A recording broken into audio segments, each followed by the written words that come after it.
What happens next? The beginning of the 20th century. Los Angeles is a city on the rise. In 1900, California produced 4 million barrels of oil.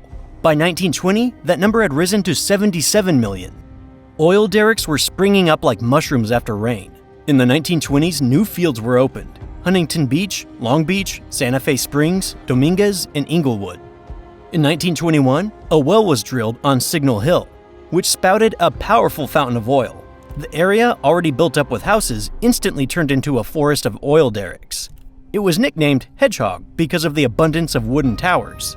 By 1923, Los Angeles was producing 20% of the world's oil. Hundreds of oil derricks rose through the fog above the city, and then a profusion of palm trees appeared. Tall, slender, exotic. Although today palm trees are a symbol of LA, in the past there were almost none here. They were brought to America by missionaries back in the 19th century. But many palm trees were planted in the 1930s as part of a program to help the unemployed and prepare the city for the 1932 Olympic Games. More than 25,000 trees became a decorative facade. They rose toward the sky next to the oil derricks. This is the image of a dream city, hiding the industrial reality. A reality in which there were no environmental standards or restrictions. The oil industry was growing rapidly. So was the city.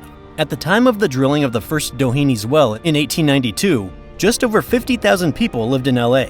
By 1900, the population had grown to 102,500, and there were more than 1,150 wells. They were operated by over 200 companies. Oil seemed to turn the city into an anthill.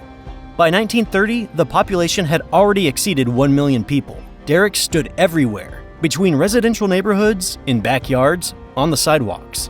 Roaring smoke, the smell of oil, no filters. But the city continued to flourish. Against the backdrop of pumping oil derricks, mansions were built, new schools opened, and streets and highways stretched out. The city grew, attracting people from all over the country. Oil became the engine of the economy. It infiltrated all spheres of life. Business and aviation flourished. New roads were built, and industry developed. And all this happened because of the growth of oil production. In addition, Hollywood was rising, and it was also directly related to oil production. Sounds strange? Let us explain.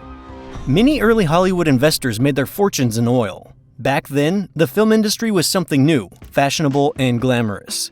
So many began to invest in the magic of the big screen. Oil tycoons founded studios, produced films, and financed directors. Some truly believed in art. They were experimenting, trying something new. Others simply laundered money on projects they knew would most probably fail. It was both a business and a cover. And then everything went the other way.